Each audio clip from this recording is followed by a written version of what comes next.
If you're worried what people will think of you, I want you to know it's alright to be weird, or strange, or awkward, or creepy. They're just labels. And the thing about labels is you don't have to wear them. You can take them off. And you can also write your own. Labels get handed out to us by anybody who's watching or taking an interest in what we're doing. Sometimes our labelers are people we know, and other times they're people we've never met. Either way, getting a label is a part of life, and it means you're being judged. Whilst it's satisfying to be judged with good labels, you actually get very little control over what type of label gets slapped on you. However, you do get to control how long you want to wear that label for. You can choose to take it off at any time, or not pick it up in the first place. And that's important, because sooner or later, you're going to be on the receiving end of a negative label. After all, anyone is free to dish them out whenever they like.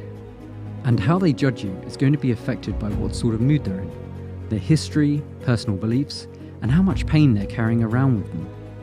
Which means it's a great idea not to tie your sense of happiness and self-worth to somebody else's negative attitude, because judging allows them to pull you into their pain.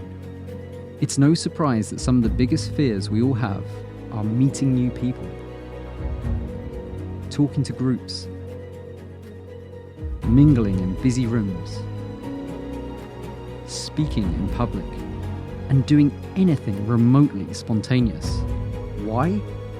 Each of these situations puts you in a position where you can be judged and labelled. There's no escaping judgment.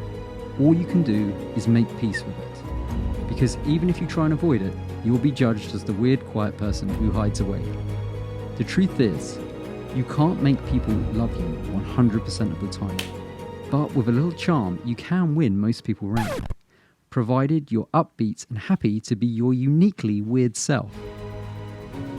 In order to be yourself, you have to make peace with every label, judgment and slur that could be hurled in your direction, starting with the hard ones. The labels that cause you to feel shame, and the sting of humiliation that comes with it.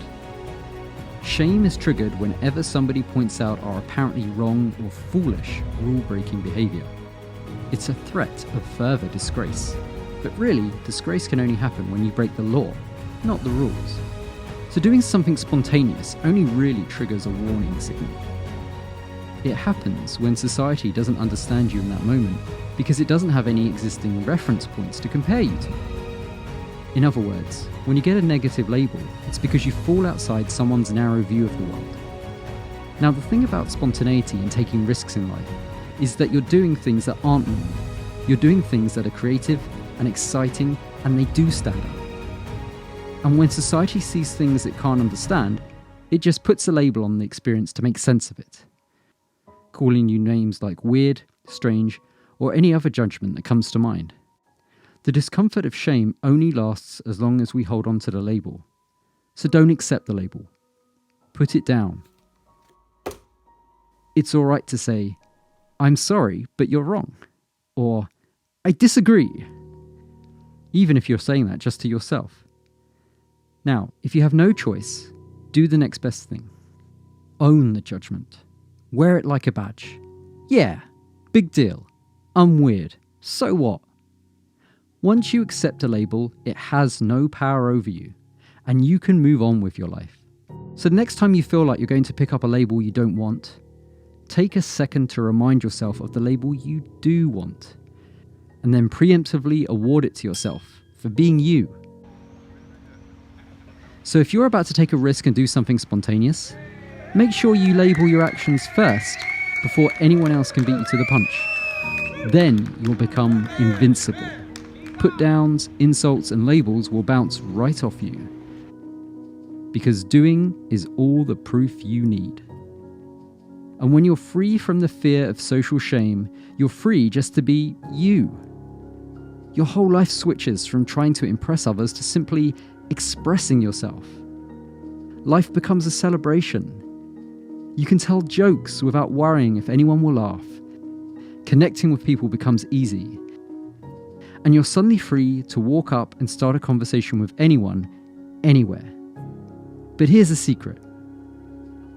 Our worst accusers, judges, and labelers are ourselves.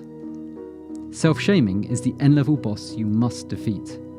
I'm talking about the Goro, the M. Bison, and the Bowser all rolled into one. I'm talking about that little voice in your head that says things like, "Stop embarrassing yourself. That was stupid. You're not good enough." And 1,000 other remarks that our own mind gives us when there's no audience to do the job. So you need to control the voice in your head because it's holding you back.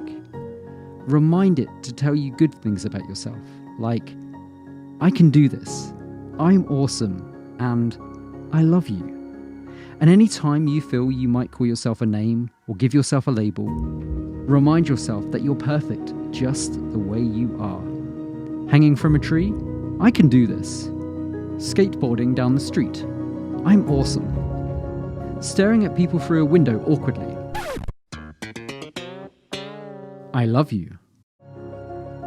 Because then you're going to be a rebel, an artist, a poet, a creative powerhouse, and a force for good in the world.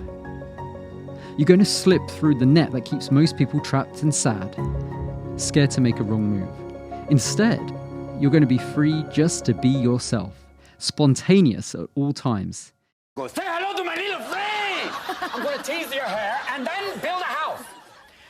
And that's a pretty big deal, because the world needs more spontaneous, awesome, and charismatic people. Those who can play by their own rules, live life on their own terms, and be completely free of having any labels at all. And those people are very special, because they're people just like you.